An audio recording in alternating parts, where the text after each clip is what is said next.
Hello and welcome to Focus on Liberia. Welcome and welcome to yet another broadcast here. I focus on Liberia. If you don't know why I'm smiling, then you should stay here to get to know. The stakes are high. It is about the war crime code, you might be thinking, but this time we want to talk about the economic crimes code. I know you see an image right there by me that represents something we all know to be the War and Economic Crimes Code. We always try to put emphasis on the War Crimes Code. But I have a gentleman who is my guest, and we are only going to talk about the Economic Crimes Code. And I have some questions. And this guy is going to provide the answers for you to understand why we need the Economic Crimes Code even more and now. And so stay with me as we continue with this broadcast here at Focus on Liberia. And always I'm here to make sure that we get things in place. At this time, I will bring in a gentleman that is Mr. Alice Chu-Chu Jones. He is my guest in this special edition of the Hour of Politics, but we are looking at the Economic Crimes Court based on the recommendation of the TRC report. Mr. Chu-Chu Ali Jones, welcome. It is my pleasure having you. I'm prepared. Let's do this. The pleasure is mine. It's good to be on Focus once again. You guys do a phenomenal job discussing the current issue, and I think no other issue is more important in Liberia than addressing the crimes, the economic crimes, as well as the war crimes in Liberia. So I'm happy to be here, Sonny. Thank you so very much. There you have the gentleman who's going to provide the answers for the critical questions that I have in understanding what, first of all, is the Economic Crime Code and why we need it now. Who should have? Hey, let me not waste your time. Let's get to this here. Folks, we're going to get started here. And our topic in this discussion, the real reason for an Economic Crimes Code in Liberia under the TRC framework. That is the topic. Very significant topic. And we have some questions. But before I roll in the questions, let me introduce my guest further. Who is my guest? Mr. Chu-Chu Alice Jones is a Wall Street financial analyst and business editor. Also, Chu-Chu Alice Jones is the managing editor of Global Africa News. And also he is the co-founder of the movement to make Liberia better. This guy, when it comes to the numbers, when it comes to finance, he is the guy you want to talk to. And so he is here. And we are going to talk about the economic crimes because as a financial analyst, they look for where the numbers are not adding up. They are also looking for financial criminality and who are involved and how can these things be exposed so that not only do people benefiting at the interest of the masses, but that the masses can get what is due them. To do this, folks, here are the questions that Alex will be providing answers for. Number one, what is an economic crimes code and why do we need it? Well, let me not give you all the questions. Let's get started. Alex? Well, look, go ahead. So an economic crimes court is designed to address issues of financial improprieties, issues of corruption, issues of malfeasance. Unfortunately, in Liberia, we do not have a specific court set up for that purpose.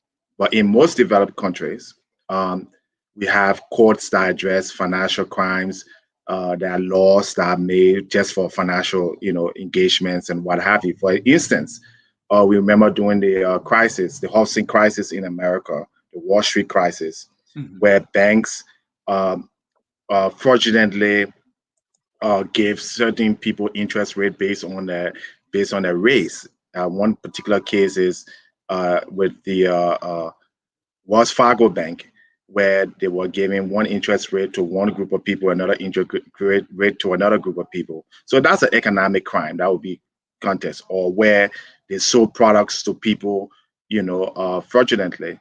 So every country in the world, because the economy is part of your livelihood. The economy is basically, what we need for everyone to get ahead. So, but in Liberia, we don't have a way of addressing economic crimes. So when someone commits a crime, yes, we punish them for the crime, but then there's no restitution. The person is not made whole. If you kill my mom, my pa, yeah, you can't go and bring them back. If they put you in jail, still that's not going to satisfy my well-being. But if the court can confiscate your property or your earnings or your savings or whatever you had and pay me, then at least that's some form of economic justice. And everywhere in the world, what are they doing World War II, when they are doing the Nuremberg trial, if they caught a Nazi person, they're going to sell your house, they're going to freeze all your bank account, and they're going to pay that to Jewish war victims. They're not going to say, well, we kill you or we put you in jail, we hang you. Saddam Hussein, all his assets are going to be confiscated. Muammar Gaddafi, all his assets, Hussein Mubarak, to pay restitution. So in Liberia, we need to establish this court. It was going to go after those responsible, and it's going to confiscate, freeze the assets in Liberia and around the world, and pay it to victims. And Alex, I know I asked the question, what is an economic crime court and why do we need it now? You explain what any economic crime court will look like and what it will do. But somebody might be wondering, in the Liberian context, how do we need it? What kind of economic crime code do we need for Liberia, knowing who we are, knowing at the dynamics of our country? What kind of economic crime code do we need in Liberia? First, we need one that is independent. Most of the crimes and corruption that is committed in Liberia is committed by the government. So I remember an interview with Ellen Johnson on Upfront as a Al Jazeera program, where she was saying that corruption is part of the culture, and corruption, that's completely bogus. There's different kinds of corruption. Someone sleeping with two girlfriends, all right? First of all, that's not a crime. Yes, it may be immoral. Yes, can be turned as correct practices, but that's different from someone paying a government official $15,000 a month simply because that's a way to funnel money from the state to that individual. That is an economic crime. So we're not talking about, individual dispute or individual morality. We're talking about where government resources, is being siphoned off. We're talking about whether it's in its legislature, whether it's in the executive branch of government, or even the judiciary. That's the crime you're talking about in Liberia. So that's the kind of. Well, Alex, you say it should be independent. So give me more understanding on the independence. Why, first of all, it should be independence, and what kind of independence are you talking about? Explain to me what independent means in this sense. Okay, so for instance, in a special court in Freetown, right? So the Sierra Leone government, along with the International Committee, created a special court. That court was not part of the judiciary system of Sierra Leone. Okay. That court was the judges on that court, and I can name, they came from United Kingdom. For instance, Robert Vincent, he was the Secretary General appointed for the court. You had Mulo Lovemo, he came from Malawi. You have Hibel Herman from Netherlands, and you had a Sierra Leone on our court, Masare Benta. So that's something court. Like that will give the court an independence. That's an independent court.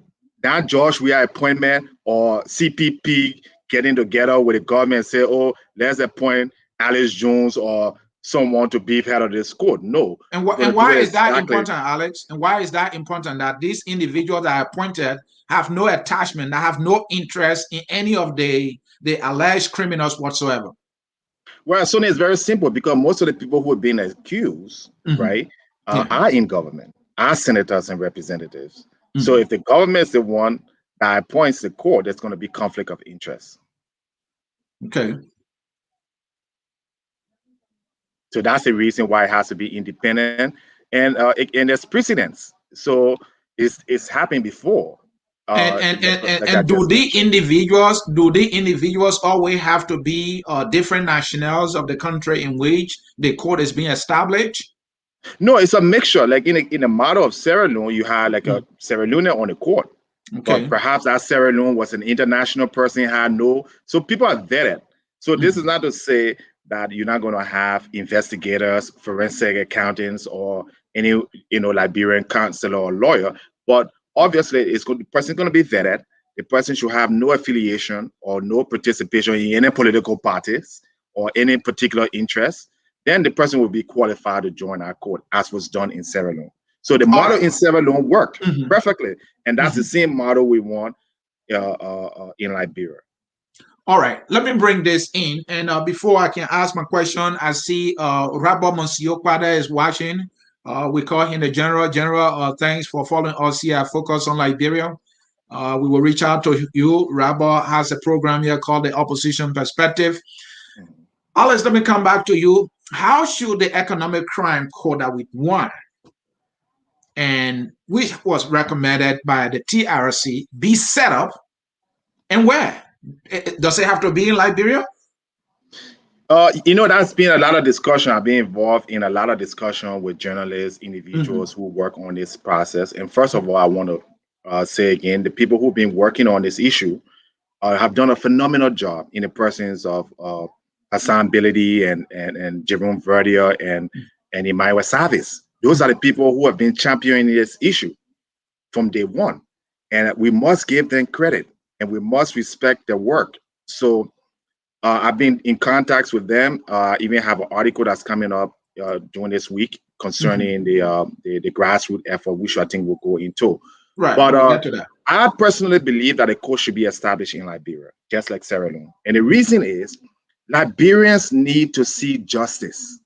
Having a court in The Hague or in another country does not show that when people commit crimes, that they can be prosecuted, arrested, prosecuted, and imprisoned. Liberians need to see that for the first time. Government officials need to see that they can come to the House of Representatives with an indictment, arrest you from behind your desk, put you in jail while you go through due process, while you go through that process. We've never seen that in Liberian history. Is that something you want to be televised what is going on, Alex? Absolutely. Just the same way Charles Tiller was arrested, brought to Liberia, handcuffed, carried to Sierra Leone, and tried. Liberians need to see that. We can't and how always is that say, important? I mean, what does that do to somebody who is being affected by the economic criminality being perpetrated by these individuals? or it shows real justice. If you commit, for instance, if you commit a court in or crime in Massachusetts or a crime in Atlanta, what happens? Even if you're in Chicago, they're going to arrest you in Chicago, and they're Now going to let's bring give you me an to example for Liberians. We're not well, American people. Call justice. Butuo, call Grand Crew. Go ahead. Brutal or grand crew, but justice is justice. Martin Luther King said, injustice anywhere affects justice everywhere. So there's not one standard for justice in Butuo and another standard in Malawi or America. Justice is justice. Wrong is wrong. If you benefited from the Liberian Civil War financially, right? You need to be prosecuted for that. You need to turn over those assets that was accumulated, and then property that was bought, and then resources that were gathered during the war. You can't walk around and say, "Oh, let's bring war economic crime code as it is some kind of joke." The banks in Liberia that participated, they need to pay restitution, as I was mentioning earlier. JP Morgan, for instance, have paid billions of dollars in restitution. Even in Tanzania, the Tanzanian government, they went back to the mining concession and they found over $200 million companies that fortunately got contracts, mining contracts. Why can't that be done in Liberia? We cry every day we're suffering. We cry everywhere every day. Our GDP down 2%, almost 3%. Where is the money going to come from? The judicial system can generate tens of millions of dollars of confiscated money and asset, which can go towards schools, it can go towards hospital, it can go towards employment and those things. So that's what we're championing. That no, we just don't want you to put Prince Johnson in jail if he committed a crime. We want you to go and freeze his assets. If he transfer those assets to a family member, or there's ways to find it as an accountant myself, right? We can trace it. You can trace any asset, even if you bought a gold, right? We can trace it through the banks. We see all the banking deposits from that time period, and we say, okay, how did you get $10,000 here? All right, this person gave me $10,000. All right, who is this person? Where did you get $10,000? So we're going to go after people, financial assets in Liberia that perpetrated war crimes, and we're going to confiscate it, auction some of the assets, and then give it to the Liberian people. I think that's the way forward. So you earlier talked about the need for the court to be independent. How will the court be allowed to work in some form of consultation with the government? Because if the assets are freeze, are frozen, all right, and then they will become the property of the government. Now, is it that the government going to give the independent court the authority to go about and either give it to victims or use it for the interest of the country? How would that arrangement be on that level? Okay, again, a good question. When you write a United Nations and ask them to fund and establish a World Economic Crimes Court, what you're essentially saying is, I don't have the money to do it. I don't have the will to do it or the capacity to do it. So that government now has relinquished or delegated that court and that court's jurisdiction to that international community. So they will set it up. Assets are freeze. They will manage it. They will distribute it. It's not going to go back to the government, because the problem here is that the governments in Liberia are the problem. The governments in Liberia are the problem, not the people. So you can't give a cheese to a rat and say, oh, keep it for me. All the corruption that's happening in Liberia, 90% of it happens within the government. So Alex, in other words, you are saying that the government should relinquish their authority to the court for the court to decide how frozen assets should be used. Where even reparation will be needed, the court should decide that, and the courts should make a report to the public and not the government having any influence. That's how it's done everywhere. Yeah, when you commit, or any other country, you commit a financial crime, they have what you call trustees, right?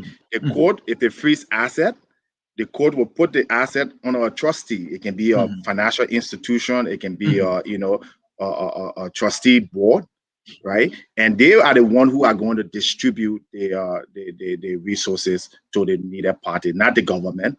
The government has enough things to do already, and enough things that they're not doing already.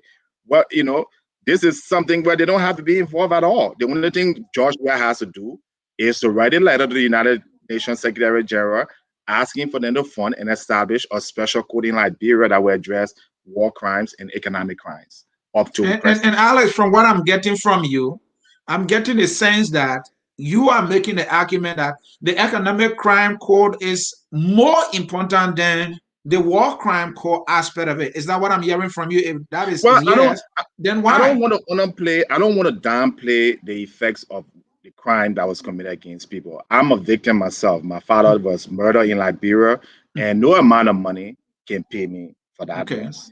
And many Liberians suffer rape and all kinds of crime. No amount of money can pay that loss. So I don't want to downplay the fact that justice must not be brought to those people who committed a crime.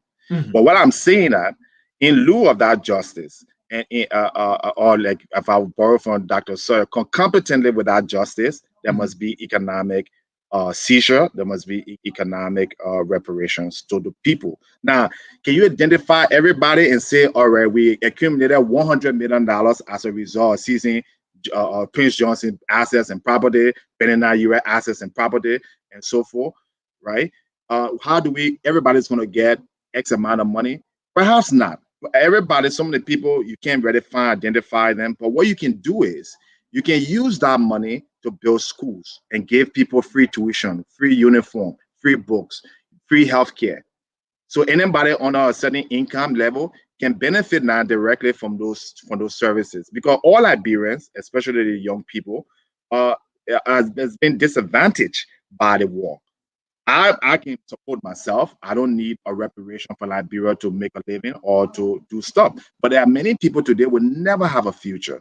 They will never have an opportunity. And those people should be Alex, given if I economic can rights. interrupt you here, Alex, how, in any way, where reparation might be necessary, and when done, how does that heal an individual? For example, you were saying that your father got killed, and that is the case with many Liberians. Mhm. So maybe we identify this person and say, hey, we're going to pay your tuition up to college. How does that heal that person's pain? Okay, so and then this is the first time I've even mentioned it Mhm, on air, or this is something that myself have dealt with privately until mhm, now. And that's why one of the reasons why I've always been very active in Liberian politics. I don't like politics, as you know, I mhm. don't, but I can't see the injustice in politics. I can't see the impunity in politics. I can't see the corruption in politics that led to my father and many other people who got killed Mhm. and continue to sit by idly. So how? People need counseling. Yes, to pay for counselor is money. Everything requires money. So if someone who was a victim of rape or a victim of a murder or something like that, yes, you can pay their tuition, but you also need to provide them some kind of other mental, psychological assistance by providing them free counseling. Somebody need healthcare. Somebody instance was rape and they had a child, right, from the rape, Mhm.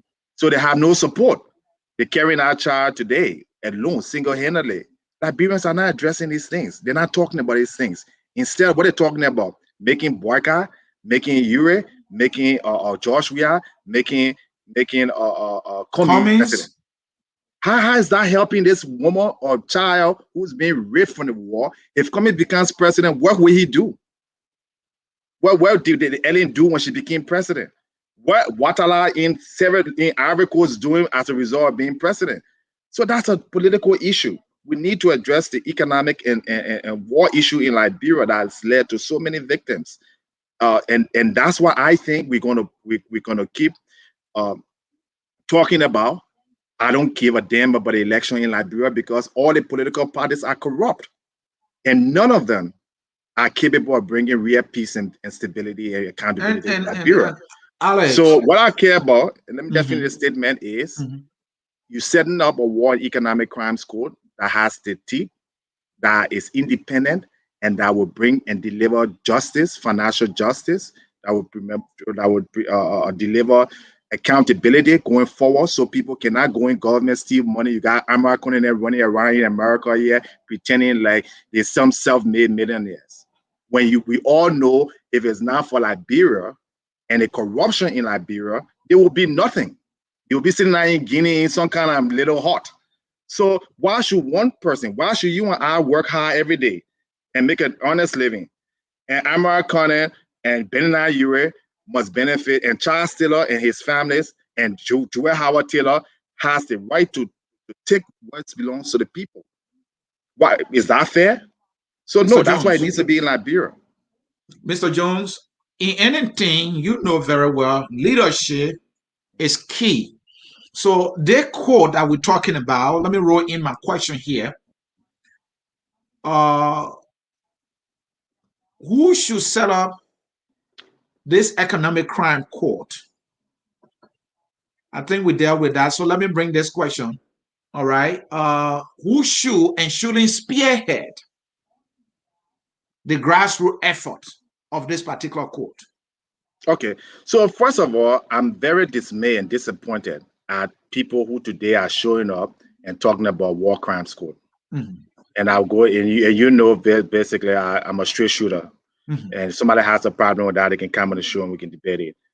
I don't find somebody like Henry Costa with the moral integrity to talk about war crimes code when he's a member of Bennett Yuri, who is named as one of the primary beneficiary in the court. It's a joke and a mockery. What is George Weah supposed to say? If you have Henry Costa and others who are involved with political leaders that are that were directly involved, it's like saying Chucky Taylor is the one who advocating for war crimes code in Liberia. It makes no sense.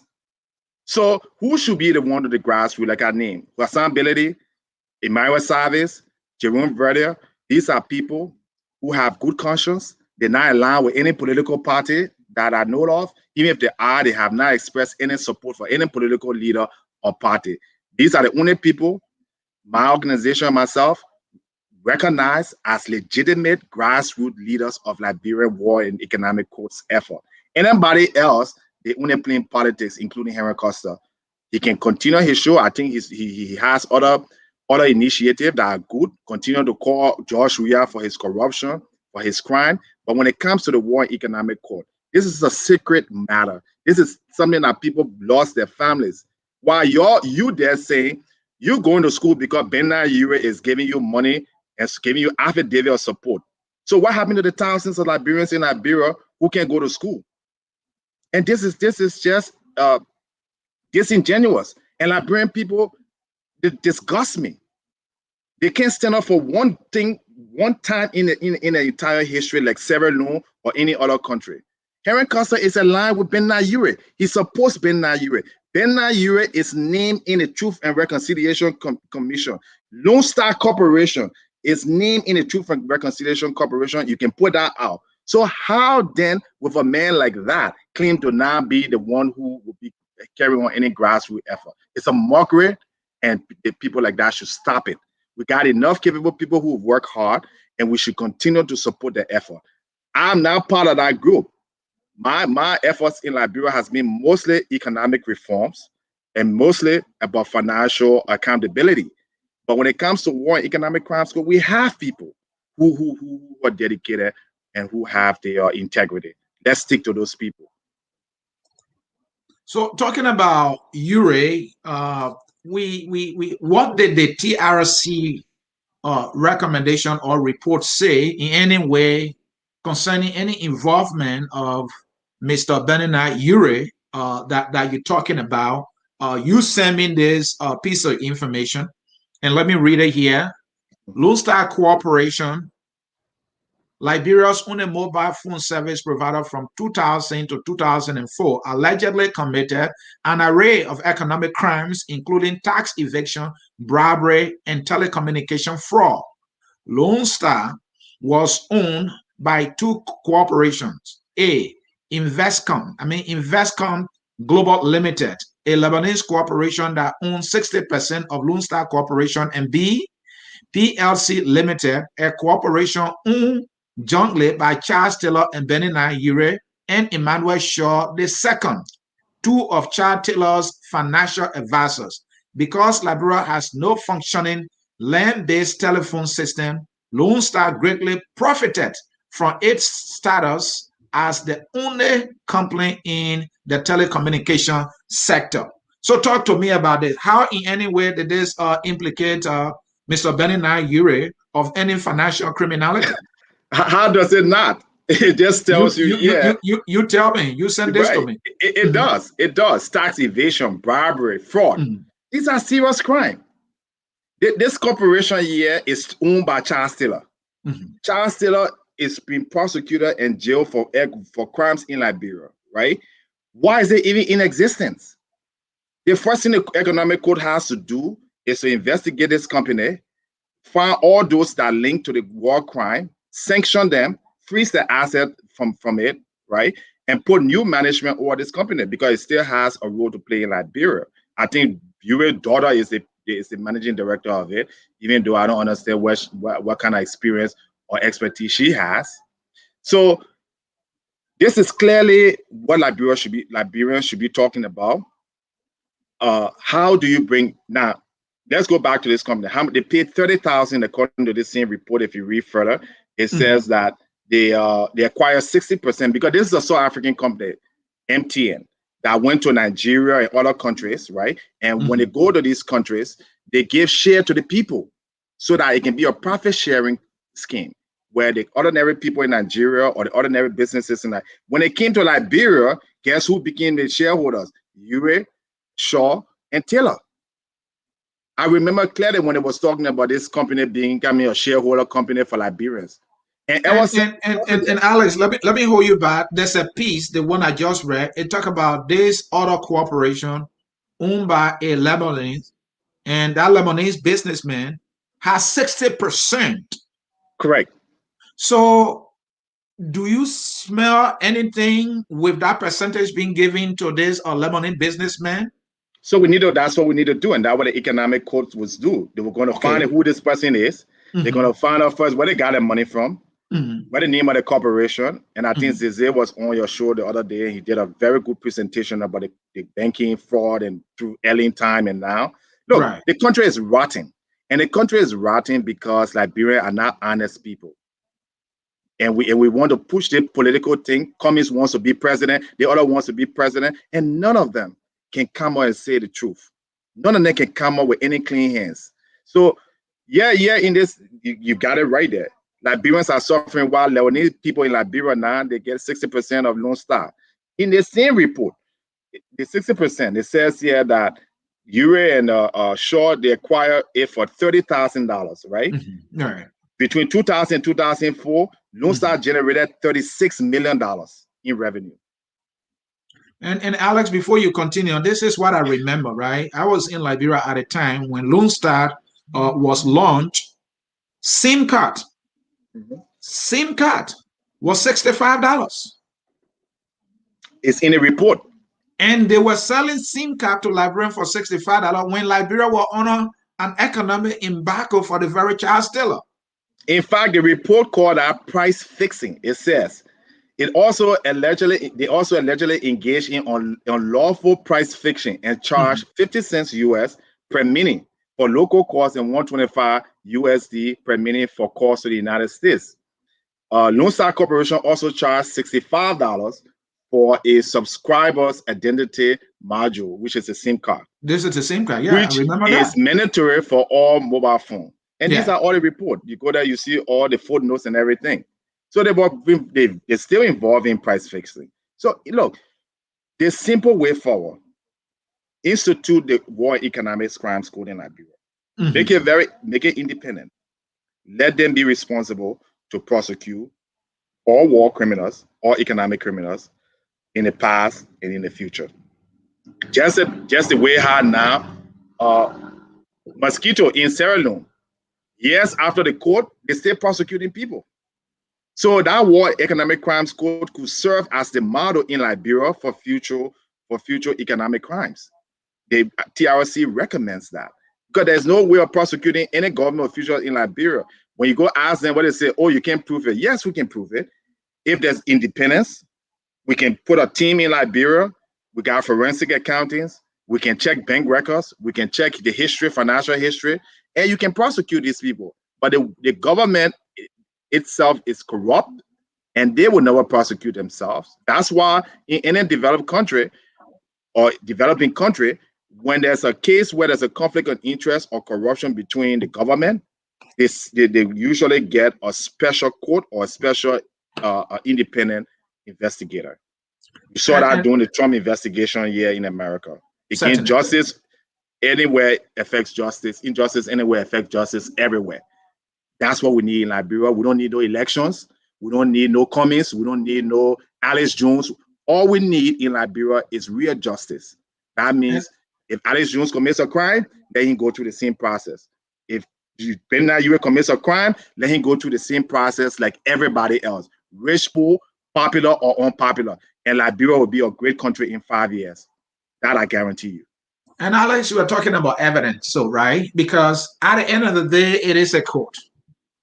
And any court, from what we know, that a court makes decisions based on evidence that have to be convincing. So I'm asking this question. Are there strong and convincing evidence available to use against accused economic criminals to find them guilty of the alleged financial criminality that you are talking about? Well, I believe so, and that's why I won the court. Because if these people are innocent, if Lone Star Corporation, Bennett Yuri is innocent, and he accumulated all his money legally during the war, which he's now using to manipulate politics in Liberia, because where the danger is, and why you need economic crime school. Someone like Prince Johnson goes to Liberia and gets $15,000 every month, and looted the whole central bank of Liberia, containers of money, and then turn around, go to Nima County, use the same money, right, to build a school or to build a hospital so that the people can vote for him. All right. You and myself we didn't steal money in Liberia. How can you politically compete against someone who looted the central bank of Liberia? Or somebody like Joel Taylor, who, while she was vice president, but also deputy governor, not vice president, but first lady, the first time in the world history, she was also the deputy managing director of the central bank. That's conflict of interest. That's corruption. And let's say, I don't know, what's wrong with Liberian people? Why are we suffering ourselves for for these people, 5 or 10 people that continue to abuse us and think we are so stupid we can't read. We can't even read the freaking TRC recommendation, and we're all on social media talking about war and economics crime school. If you read the report, 400, I believe, and 60 pages, it shouldn't take you 2 hours to read it. You will look at Liberia as a whole difference as a joke. Cummings, if he reads this report, there's no way he can go and say, oh, I won't form an alliance with Bennett Yuri. Because even in a court, if you join someone who stole, you are an accessory.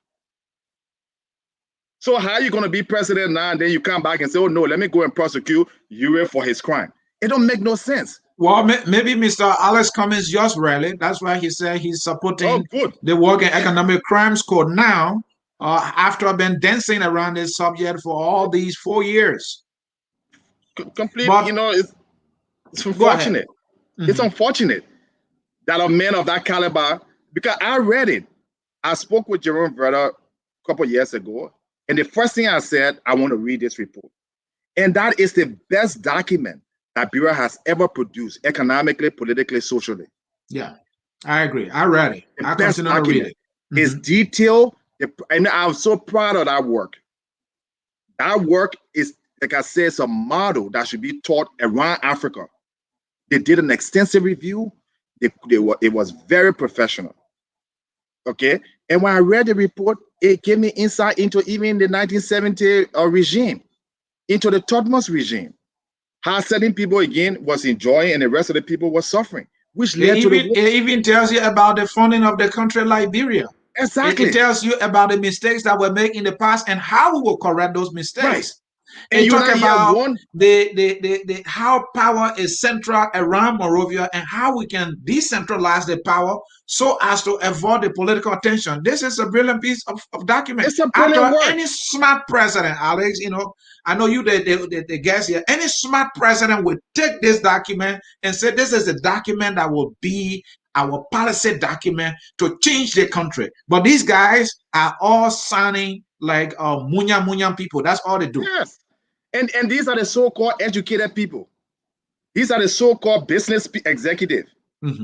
What do you need to read to know that Bennett Yuri is guilty, all right, for committing at least economic crimes? Because even the war crime with the arms smuggling, you just had to Taylor get money to buy arms to put in 14 and 15-year-old hands. They were selling rubber. They were selling the rubber stockpile behind MPFL territory, which Bennett Yuri was also involved. Bennett Yuri was the director of hydrocarbon. All the oil and gas in Liberia, Bennett Yuri, there's no way you can implicate Bennett Yuri. So, I hope this it quiets down all the mess and all this deception here. Henry Costa and Bennett Yuri are not people we should be listening to on war economic crimes code. Listen to Myra Savage, listen to Jerome Verda. Jerome Verda was ran out of Liberia by the Ellen. You think let me push by a little bit. Why not Costa? Does he have anything or any role to play in the war? Because he's a member of one of the primary suspects of war and economic crimes in Liberia. So he's guilty by association then, Alex? Yes. Accessory. To accessory to a crime is also guilty. If Bennett Yuri is funding him or funding his radio station, where is Bennett Yuri getting the money from? You remember when George Bush once said, if you harbor terrorists, if you fund terrorists, you are a terrorist. So there's no way. If Bennett Yuri gave me $1, okay, I'm just as guilty as Bennett Yuri because I know where Bennett Yuri money coming from. So in any crime, you have to find out. So why indirectly are you saying to folks in the CPP? Well, I don't even discuss the CPP because it's just another group of, I would say, useless. All right, then let's focus on our economic crime force here. Let's talk about the 5 million Liberians. There are hundreds of thousands educated Liberians, moral Liberians, there are dozens of Liberians who qualify to be president of Liberia. If that CPP and George Weah, I even would take George Weah, to be honest with you. Okay? Because at least George Weah does not have the role to play in the Liberian war. But many of the CPP in the last 12 years of massive Ellen Johnson corruption in Liberia and fraud. Okay? So let me make it very, very clear. On the issue of George Weah and CPP, any one of the members, I would choose George Weah. As corrupt even as including George Cummings? I thought you were Cummings guy. Including Cummings. What the Cummings do? Because the CPP and the members, the members that make up the CPP, they are some of the most corrupt people in the history of Liberia. Who are some of those people?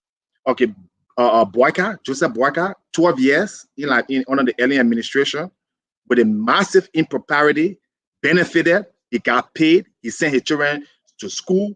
There were projects which money was siphoned. There were opportunities that he got as a result of the Liberian people and the government.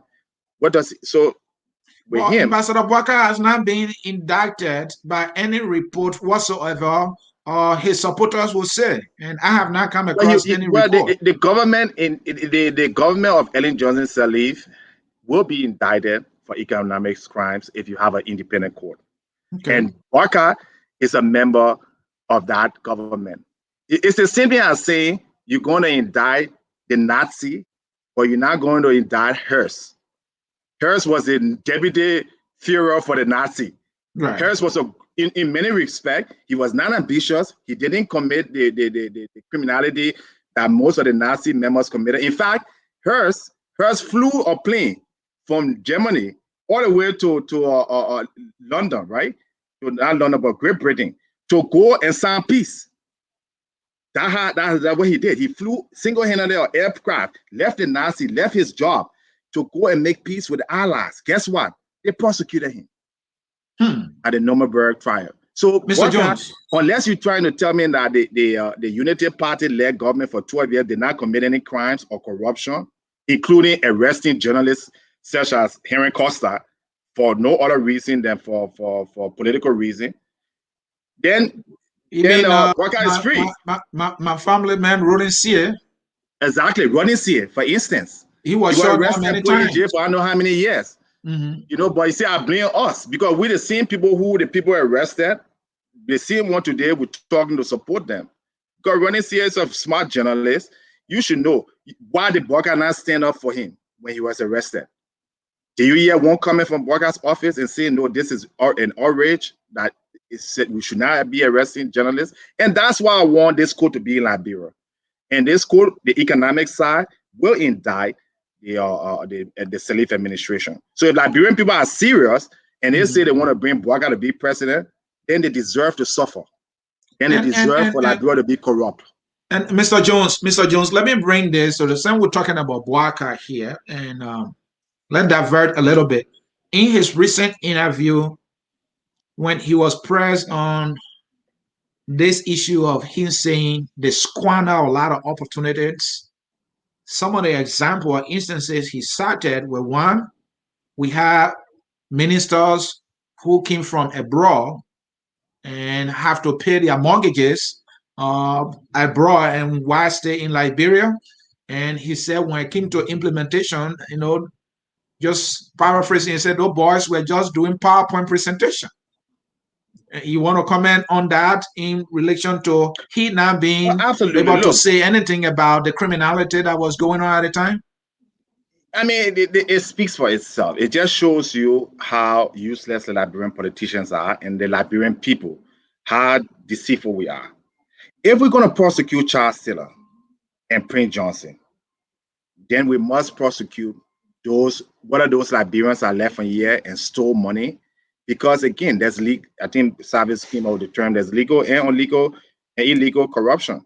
When a government pay you excess amount of money simply for the only purpose, not for the job you're doing, not commensurate with all the other jobs in the country, right? If you pay somebody $15,000 in Liberia, nowhere in Liberia, okay, there's no corporation that paying anybody $10,000 a month in Liberia, right? There's no institution in Liberia, including Red Cross, that paying anybody $10,000, $15,000 a month, okay? When you pay people that amount, that's corruption. And so for Boyka to come and talk about squander, that is like a disrespect to Liberian people. They stole money. They said that was popular relation. I understand that there have been multiple reports on the Salif administration spending millions and millions in the U.S. to get the United States attention, and they said that was popular relation. Yeah, but where the money came from? Who money was it? The president does not own the coffers of the Liberian people. The president, the legislator. If you go to the Constitution, all the wealth in Liberia belongs to Liberian people. It doesn't belong to any president or any legislator that you can just take at will and say, oh, as soon as my friend, I won't get U.S. support. So that's why there's no school in Campley. There's no school in Bikena or most of those districts. No good school, no good running water. Because if the president there taking the money to pay Washington to support you, why do you need to pay anybody in Washington to support you if you're doing the right thing? I don't see Rwanda government or Botswana government or Seychelles government spending millions of dollars in Washington, D.C. The only reason you need to pay someone for PR if you're doing the wrong thing and you won't cover it up. If you do the right thing, the press will report it.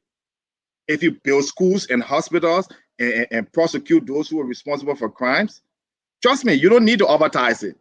We're looking for stories like that. So they were basically what they were doing was they were bribing in a way.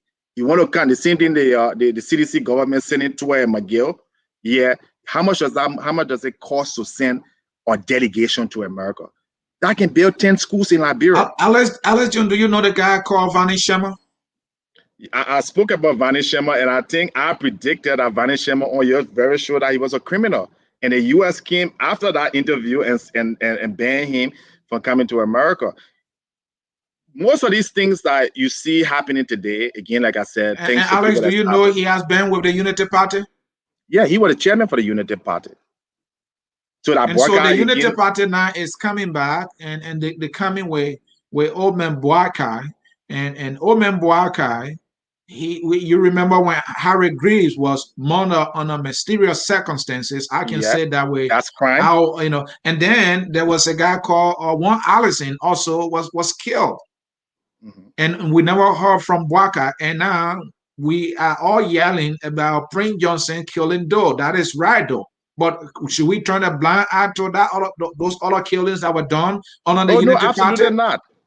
And that's why I'm saying that the court needs to be set up established in Liberia. Because if you establish the court in another country, it will be temporary, one. And two, they will not be able to get all these other issues in Liberia with crime, like you said, the purchase that went on with the auditors in Liberia. We need to know who killed those people. Right. The thing is, justice, there's no limitation on murder and injustice. Whether it's now or 10 years from now, after we're going to find out who killed those people. And people are going to be arrested. And so the court in Liberia, once it's established, at least the economic side of it, it will serve now as the linchpin to investigate future economic crimes in government. So no longer, if the government goes and start paying people by envelope and start paying people $15,000, right? That court, any Liberian can petition that court to investigate and prosecute that person, the government. Thank you. So that's why we want in Liberia. Thank you. Folks, you are watching Focus on Liberia. I'm Anthony C.A. This is a special edition, primetime edition, by the way, of the Hour of Politics. I'm in conversation with Chu-Chu Alice Jones. He is a financial analyst, a Wall Street financial analyst, a guy who looks at numbers, and then tells you, look, these numbers are upside down. Something is not spending right. But his focus here is economic crimes code. I know we hear the war crime code, but he is focusing on the economic crimes code in Liberia that were committed during the war. Mr. Jones, let me bring something to your attention. What role Liberian, I'm talking about local Liberian banks and foreign banks play in economic criminality and corruption during the war? Do you know of anything that happened? Oh yeah, I mean, being a banker myself, Anthony, there are good banks, there are bad banks, there are good banks that can go rogue and go bad. And whenever that happens, they need to be prosecuted. Decisive steps needs to be taken. Criminal actions or civil action needs are usually brought. I have always described there's no way you can get away with corruption if you're not helped by a banking institution or financial institution.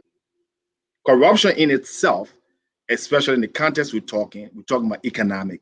Someone stealing money, someone bribing, as the report said, extortion, giving money for certain favors. The banking institutions in Liberia are there to serve as a fiduciary, right, for the country, to make sure that somebody can't open an account, put $20,000 in it, and you forget about it. That's the only way you can stop corruption in Liberia. You got to utilize the bank. So the banks in Liberia, one, LBDI, in my opinion, and they can sue me if they want to because I can prove it, is one of the most corrupt banks in Liberia.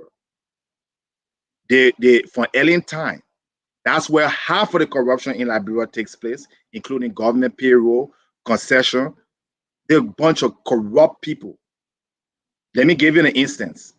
They recently, according to Nathaniel McGill, that he got a $200,000 loan to build a house. Okay. Liberia Bank for development, right, and investment. Why are they in the business of giving a minister of state loan to build a private house when the same bank is not giving loan for businesses? They're not giving loan for projects. They say they don't have no money, but they have money to give one person, government official that claim to be making what, $2,000 a month in Liberia. So what kind of ratio did you use? Income ratio, to say that because if somebody has a $200,000 loan, they're going to have to be paying around maybe $1,500, $2,000 a month, US dollars. So how can this man pay that loan, right, and still survive? So those are the kinds of crimes we'll be looking into. We hope that this code will be looking into. Why did you get this man this loan, if not for a favor? So those banks, including foreign banks, in Nigeria, in Switzerland, I remember recently I read an article where the Swiss government confiscated money for different countries and distributed to those countries. So these international banks that were involved, whether UBS or my former bank, Citibank, or any bank, look, the law is the law. If you go as a bank and open an account for Bennett Yuri or siphon money, you are supposed to do your own due diligence. So banks can be fined for it. That's what our central bank is supposed to be doing. Our Ministry of Finance is supposed to be doing, but of course they're part of the corruption. So we have to clean up the systems to get this country going back economically. We have to set up the reforms, starting with the War Crimes Code in Liberia, that will be permanent and independent. Any government that comes, they will have the authority. It will be staffed with both local and international experts, forensic accounting, analysts, and lawyers, legal experts. And that's the only way you can stop corruption in Liberia. And they will have the power, prosecutorial power, to go after any and everybody or institution. Mr. Jones, that's the solution. Mr. Jones, I had the opportunity to listen to our current Solicitor General, Seaman Serena Cephas, and there was a question asked about they then wanting to go after 4 billion United States dollars. The government of President Weah had claimed was stolen and having to be somewhere. And he even went further when he was answering the question and said, oh, yes, in fact, it's more than 4 billion. And he went further by saying, look, besides the more than 4 billion that we're trying to trace and bring back to the country, previous administration, as far as by Doe and even Omen Todman, he said those monies are lying in foreign banks. Yeah. So I asked this question. They quote that the economic crime code we're talking about, how will it go about, to recover all these stolen money, and where can it start? How far can it go in terms of governments after governments? Okay, so the first thing you do once the court is established and is staffed by international judges and prosecutors and local international judges, right? Then the indictment based on the Truth and Reconciliation Commission will be issued. So they issue an indictment. Then the prosecutors now have the burden of proof, right? To go and say that this person stole certain money, they deposited certain money in the country. So when you set up that court, as a prosecutor now, and I'm not a lawyer, but I've worked in cases where there are financial crimes as a banker. The prosecutor, by virtue of that court, has the authority to subpoena. So you can subpoena any record for any banks anywhere in the world. Once that you guys have a bilateral or international convention between your country and which most of these countries. So you could come to JP Morgan and you can ask JP Morgan to give you the financial history, right, of the wife family of everybody on our list. And JP Morgan is obligated because of that court order to give you it. JP Morgan, for instance, or any bank in the world, you can use them as witnesses in any transaction. That's the law. So it's very easy. You establish the court. The prosecutors are the one who are with the burden of proof to go and say, so Alex Jones is saying Bennett Yuri is corrupt. So put Alex Jones on the commission, let him find Bennett where he's saying Alex Jones is corrupt. So if I see Bennett Yuri, first of all, in the PTRC agreement, it stipulates what the corruption, extortion, the price fixing in Lone Star rates. Telecommunication fraud. I can get 10 Liberians, all right, you had a cell phone, how much did you pay? I can get the financial statement from the Lone Star, the one they're hiding, because the code was mandated. I can get all the what you call the shareholders. So if Sally owns shares in it, Taylor owns shares in it, how much share Taylor owns, who's receiving the dividend for Taylor shares. You see how we're going about this? And then you present it to the court. The neutral lawyer, the judge now will got to weigh that evidence and say, oh, Mr. Yuri, you're not guilty of any of this. These are standard practices. Go home. And Mr. Jones, something that just came to my memory here again. During that time, right? So the Lone Star operated 2000 to 2004. And then thereafter, I think we had another company that came in. Then other companies started coming in. But Lone Star had monopoly at that time. 4 good years. And when other companies jumped in, like I remember Cellcom came. Right. SIM card dropped from 65 to $5. Correct. That is a $60 difference. So let's imagine how many person bought SIM cards at $60 extra. And think about it. Can we get that money back? Because clearly it became known to us that money went to supposed to be either free or $5. That's the money that Bennett Yuri is using or used during the campaign to buy a motorcycle. That's the money because he's a shareholder. So wherever he was chairman of the board of directors, he had to authorize that. And if it's illegal and it's price fixing, then it's a crime. So that's the money that you use to pay Henry Costa tuition or buy Henry Costa transmitter or wherever. So when a corporation makes money, what they do? They take the money and they give it to the shareholder. That's the money Taylor using, maybe Drew Howard, Taylor, all of them. But think about it. Yes, the crime. Somebody in Liberia looking for a SIM card in order to communicate with their children or their family members. Don't have any job, don't have any means. This is the poorest country in the world. And this man has the heart, okay?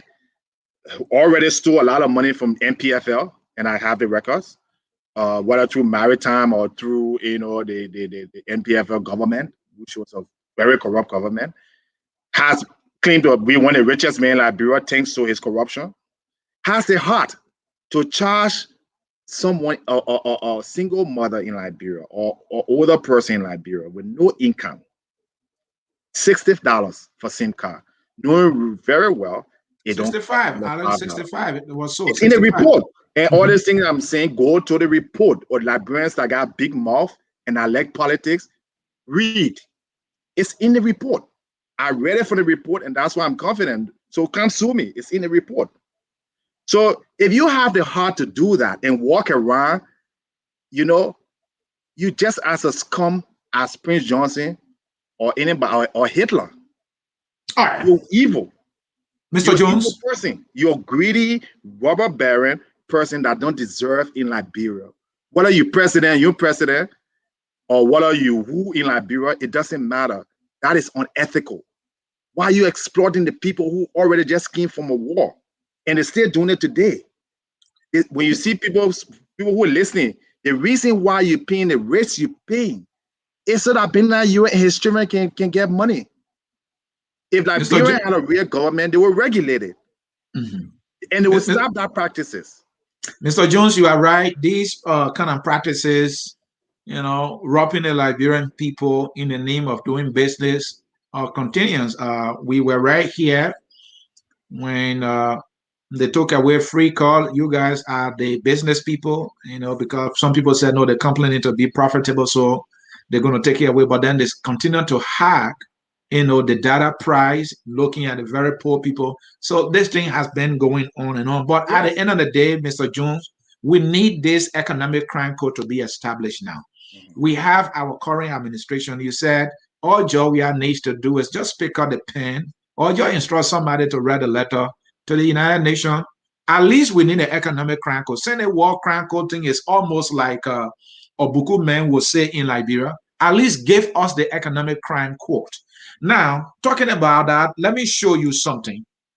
And the reason I'm showing you this is to see whether, this government will even muster the courage to establish an economic crime court when the very government continue to prove to us that it does not have any appetite to audit the previous government that we all agree is corrupt. Now, in their PAPD, that is the Pro-Poor Agenda for Prosperity and Development, you are aware, Mr. Jones, that at some point there was an institution that had reviewed all about the 68 concession agreements and classified them as bogus and not even meeting international standards. So the change government came into place and decided to review them.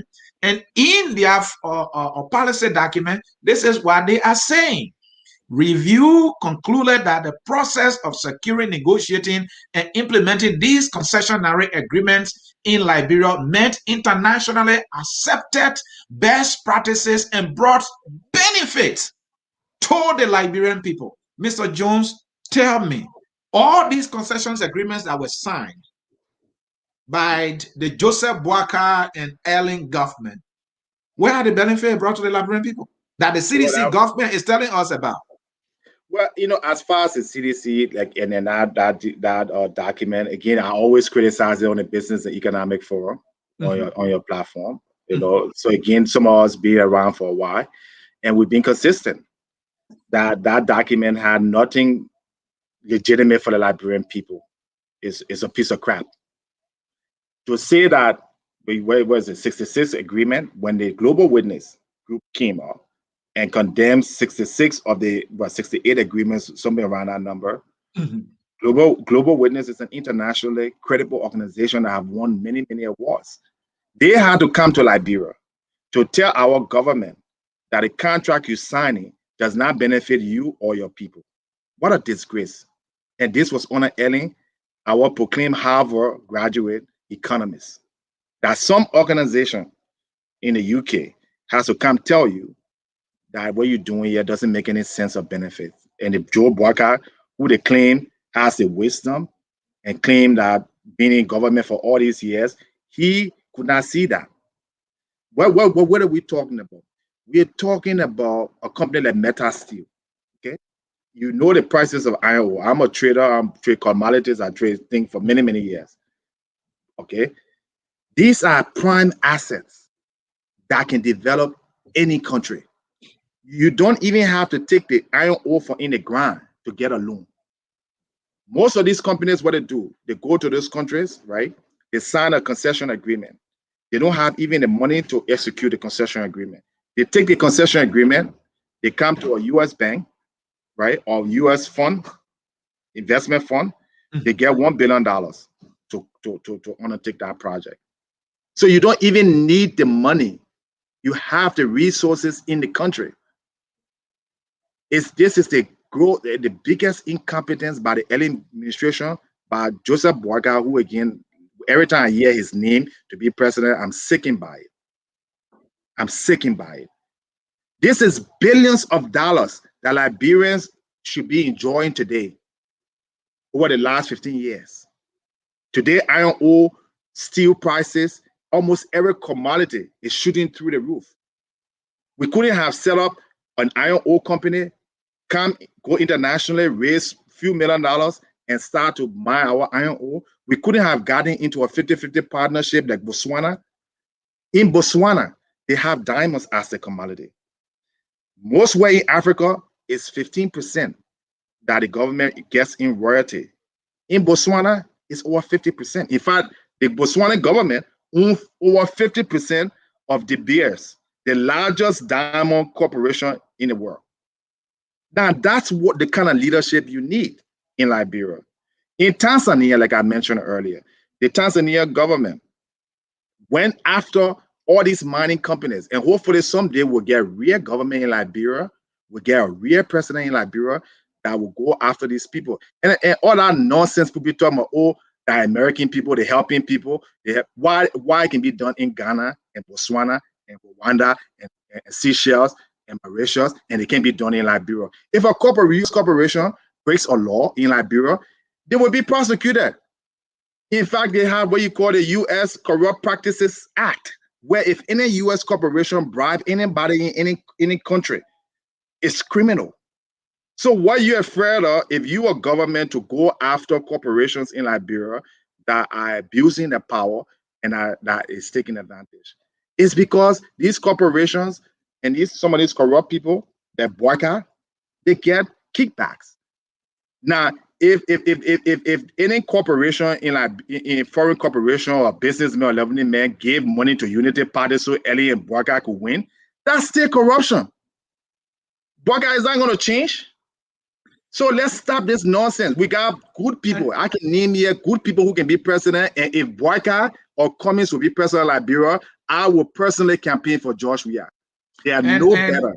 And Mr. Jones, in the ProPoke document again, the CDC government went on to justify but will not take actions, right? It said, nevertheless, in the second section with the yellow, nevertheless, implementation of business and investment policies have been deeply flawed due to a combination of a limited capacity to effectively monitor compliance with the agreement and lack of political will for enforcement.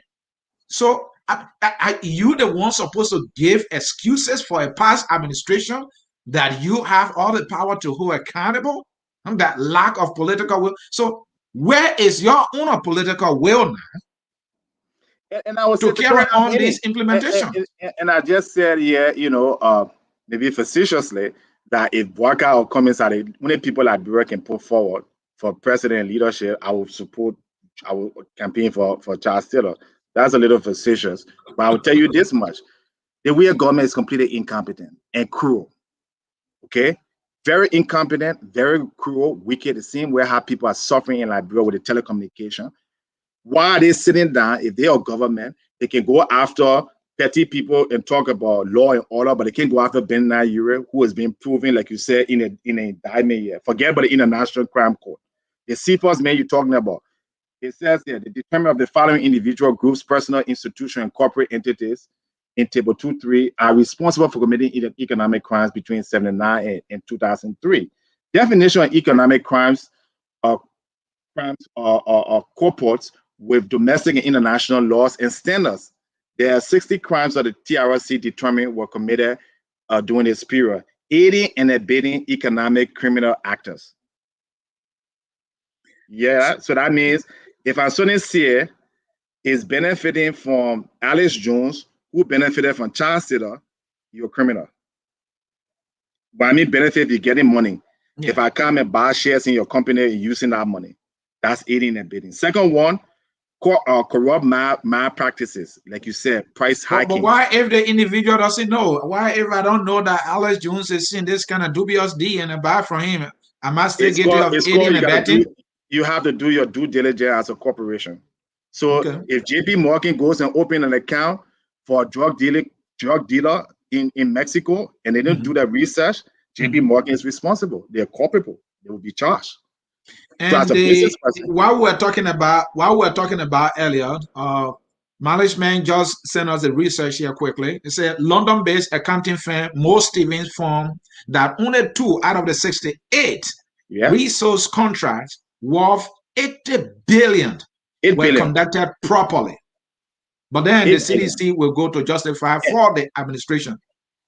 Not only, so the first crime would be, why are you signing these concession agreements? What benefit did it bring to Liberia? Not even if the document is done right. So Liberia does not need to sign concession agreements. You have some of the best financial minds who work for this same corporation. You got your commissions, the executive vice president, chief financial officer, get Cummins to set up a corporation in Liberia to export minerals funded by the government and private banks in Liberia that will do the same thing Metal Steel is doing. So you shouldn't be even signing these kinds of concession agreement, much less signing it, right, under pretenses that does not even meet any real legitimate international scrutiny or acceptable accounting or economic practices. So that tells me X to Unity Party government ever in the future of Liberia, X to Joseph Boyka, because he's vice president. He's a second senior member of the administration. He can see the president anytime. He can talk to the president. Don't let that nonsense they're talking about, oh, I was in the driver's seat. If you're not capable. No, he said he was parked in the garage. Oh, yeah. So being a vice president, you're parked in the garage, then why are you there? Why are you there? You know, if you part of the administration, like I just mentioned clearly, when the administration commits a crime, you're part of it. All right. Mr. Jone, let's get to some comments here. Folks, you're watching Focus on Liberia. This is the Hour of Politics Primetime Edition. I'm in conversation with Mr. Alice Chu-Chu Jones, and we are talking about the economic crimes code for Liberia. He's saying we need that now. If these politicians don't have the balls to at least open a war crime code, give us the economic crime code, and we need it now. And he's saying we actually just write a letter, and that will start the process. But he will not even do it. He's dancing around it. He said he sent a letter to the legislatures to advise him. But when he wanted money for the coastal highway, he sent a bill for them to vote on. So send something, let them vote on it. Then we know you're serious. He's playing politics as they always do. Let me read your comments here, folks, and give Mr. Chu-Chu Jones some time to rest. Let's hear from this gentleman. This reason that's too good because you have to answer. I don't know what he's saying. Maybe I need to look at these comments before I read them. We need you to put in some time and do your comments right so that your contribution, can be, of value here. Let's hear from Christopher Tubase.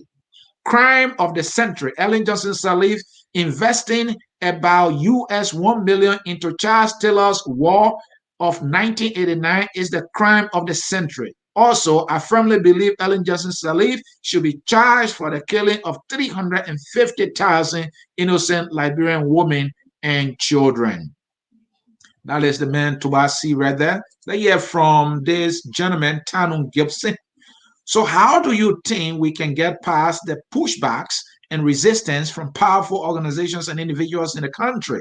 18 years and we still don't have a war and economic crimes court in Liberia. That must tell you how much resistance there is to getting the court established. Now, let's come to Stephen Watson. War and economic crimes court in Liberia should be every Liberian court be part or not part of it, he writes. Yeah, read from Tuba Quay. I hope I got that right. Yuri and Taylor used proceeds from Liberia's maritime program to establish Lone Star at the time Yuri was commissioner of maritime. This person is saying they took our country money, they established complaint, and they took the profit and they don't share with the Liberian. In fact, they robbed the Liberian people by charging them $65 for striker they should have sold to them or given to them free, when in fact they took their money and didn't pay any interest on it. That person is making an argument. Victor Logan, sir, I respectfully disagree with you that only a handful of people should speak about the War and Economic Crime Code. All Liberians have the right to speak on this matter. He writes, please do not politicize the issue. We should not politicize the issue, and I agree with you, but the politicians are politicizing the issue. Let me hear from Aliyu here, Aliyu V. Samba, that's Aliyu Kamara. List of Prince Johnson said that the document is a trash. Ha ha ha. What do you say about that? Prince Johnson is not a serious human being.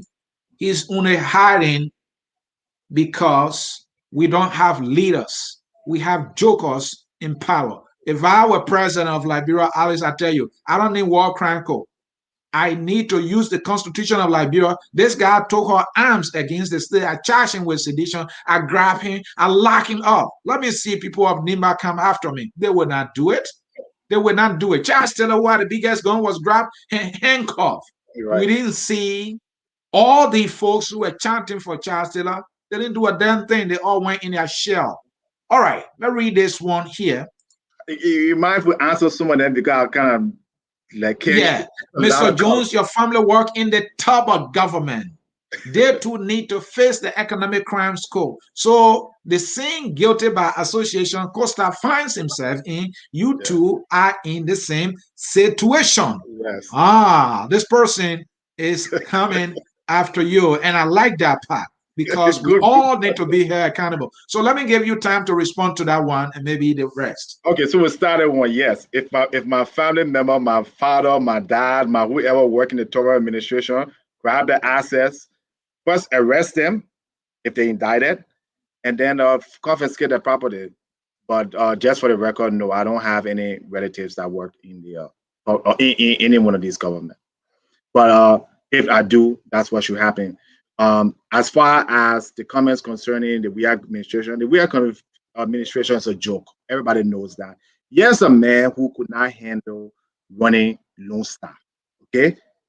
The same Bennett Yuri was the same Henry Costa immediately following his election, the same Ben Sanders that you see today all there talking about peace in Liberia, they were the same people supporting this George Weah man. Just stop listening to these people. If you go to the record, one day they get up, they tell you, say, oh, Boga should be president today. The next day they tell you, say, Cummings should be president. They don't know what the hell they're talking about. Okay? It's bullish nonsense. In Liberia, the one thing is that we always follow what's popular. If somebody comes out today, they got $1 million and their sins are wiped away. We don't look at the person's morals. We don't look at the person's decisions. We don't look at the person, what they've done in order to help Liberia. It was the Cummings that were getting awards for Ellen, presidential awards for Ellen. So they were not criticizing. And at that question, I'm asking what Liberians need to do in order to get this economic crimes code forward with. What you see me doing here is not that I want to be bashful towards Cummings or towards Costa or anybody or Weah. I have my own life. I have my own businesses. I don't have the time to just sit there every day and kind of for Liberian grown-ups to tell you what you need to do for yourself. You got family back home. At least you got friends back home that every day calling you for money. You think if Lone Star was a real public corporation that the profits and proceeds were going to the Liberian people. People will be calling you in America for phone card. People will be calling you in America for back arrest to eat. So what we need to do is to speak the truth to power. I don't have anything to gain or lose. But if you keep go to the record, whether it was Ellen, whether it was Taylor, I've always knew what was right and what was wrong. It's one thing if a government comes in place and despite the best effort, and they don't make it. There's a lot of countries in the world today, they're not economic successes. They're not the best countries in the world, but they do not encourage, there are gay countries like Chile, countries that went through the same rocky path, had coup d'etat, and they straightened up the country. Uruguay is another country. Seychelles, they just hired a guy who was a priest to be the president. So when you do the right thing, things not always going to work up, but at least you're doing the right thing. But the problem with Liberian people is we see the wrong thing and the wrong people and we support it. Let me be honest with Liberian people. Look, there is no way in hell any one of these political leaders will come to power and will not expect to face even a greater opposition in government. Because the way they come in power, first of all, is wrong.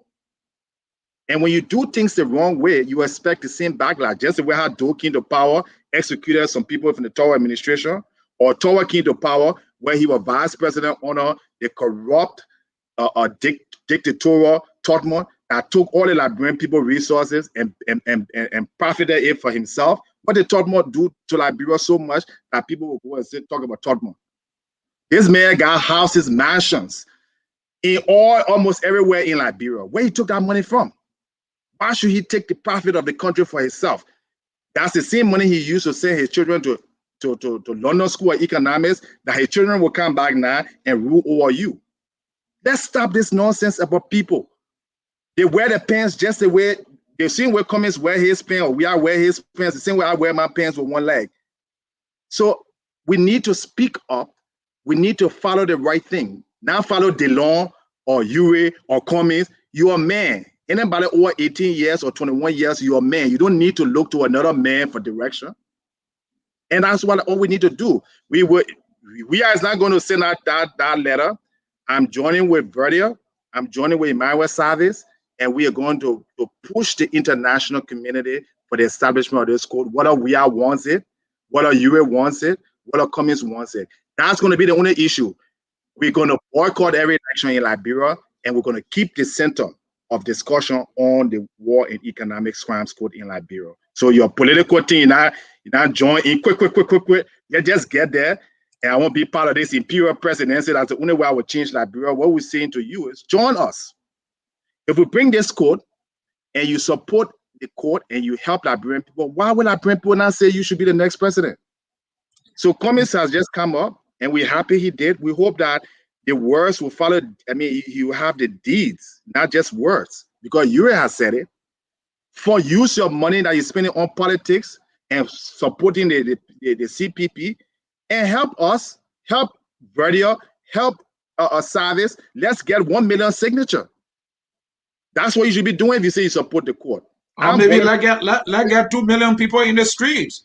That's what I'm saying. Let's get 2 million people in the street and advocate for war and economic crime code. What's wrong with that, folks? What's wrong with that? Instead of campaigning for against Josh Weah, let's campaign for the war economic crime code. Let's go to the UN. We can get in the streets to get Weah out.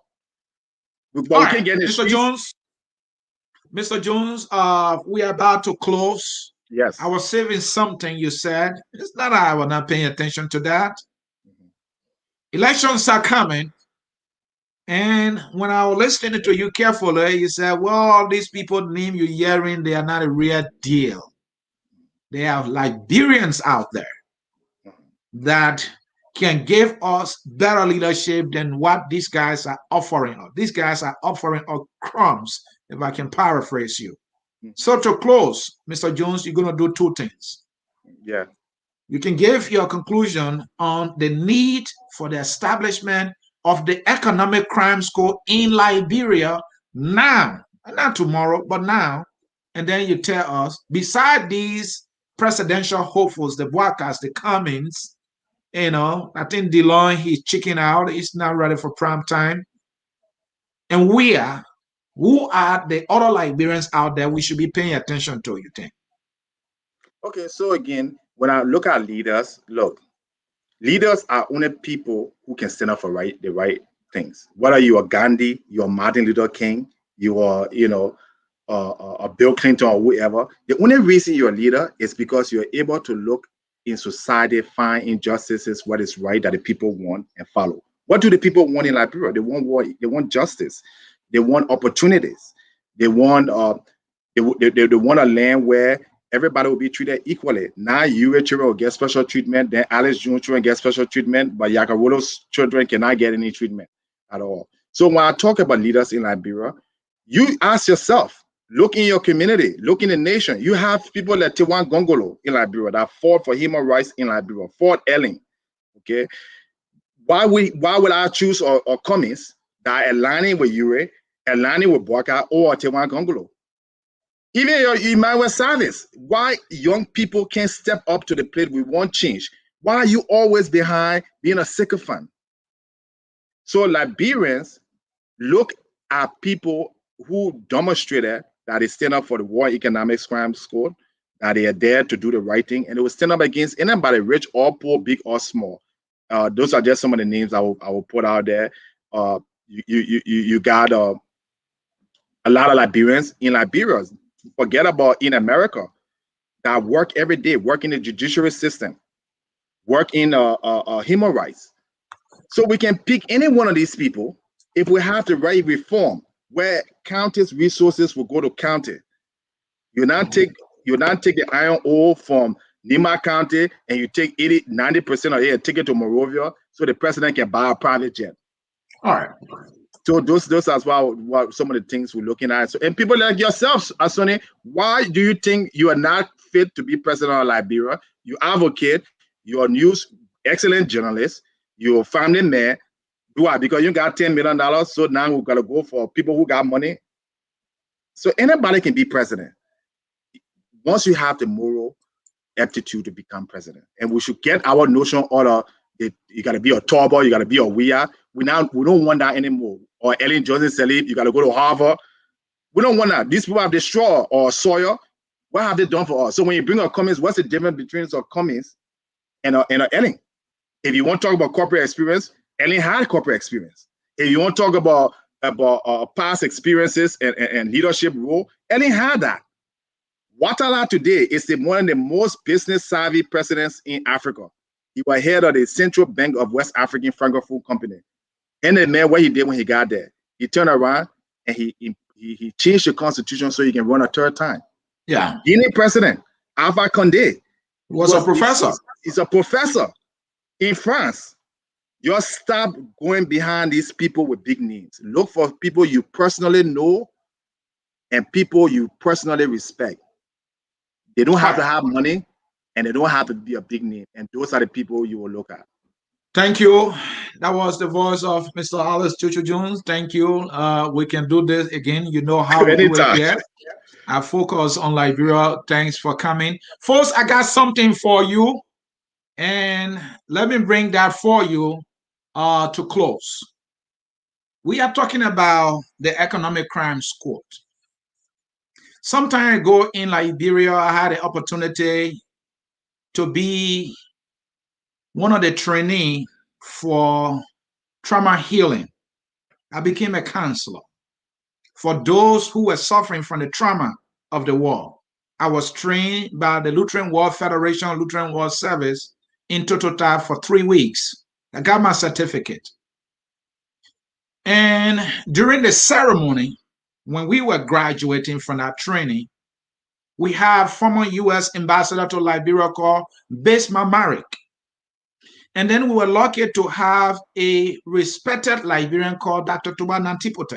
He having to be one of those advocating for peace at the time when the guns had silenced, but people were still suffering from the ashes of the war.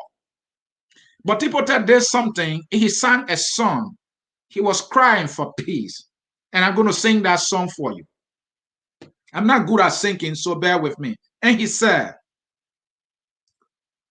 what peace will come, oh. What peace will come, oh. What peace will come, oh. What peace will come. And he went on to say, the women are crying, children hungry, the men are dying. What peace will come? What peace will come, oh. What peace will come, oh. What peace will come, oh. What time peace will come? Now you might be wondering, what is this guy crazy? You're calling for peace? People are hungry, and you think they have peace in their minds and in their stomach? They don't have peace. When we were crying for that peace, it was not because we wanted the bullets to be silent or stop flying. We wanted to be able to have food to go to school, to eat and go to school. We wanted people to have electricity. We had an administration that came and could not leave electricity with our people. We wanted running water. We had a government that was there for 12 years and could not. And then we have a government currently that will not give us the World Economic Crime Court to bring closure and give us lasting peace because Martin Luther King could not be eloquent on this issue. That peace is not the absence of war, but the presence of justice. The War and Economic Crime Code represents justice. We need the Economic Crimes Code now, and that is my closing. And I'll leave this with you. There's a song that says we are all Liberians, and it's that song that closes us always. Enjoy the song and watch out for something like a debate tomorrow, Friday, at 8 p.m. Eastern Time. A supporter of Alexander Bennett Cummings will be here, and a supporter of George Malawia will be here. They both will be making the case for their candidates, but at the end of the day, they will be having a crossfire going after each candidate. It will be juicy. I will be moderating. You do not want to miss it. 8 p.m. Eastern Time, right here at Focus on Liberia. Our literature show, the literary hour, comes on also tomorrow at 6 p.m. Eastern Time. Do not miss it. Jackie will be on point. Dr. K. Moses Namwe will be on point, and you do not want to miss it. Bye-bye, folks. I love you all. We are Liberia. Liberia is our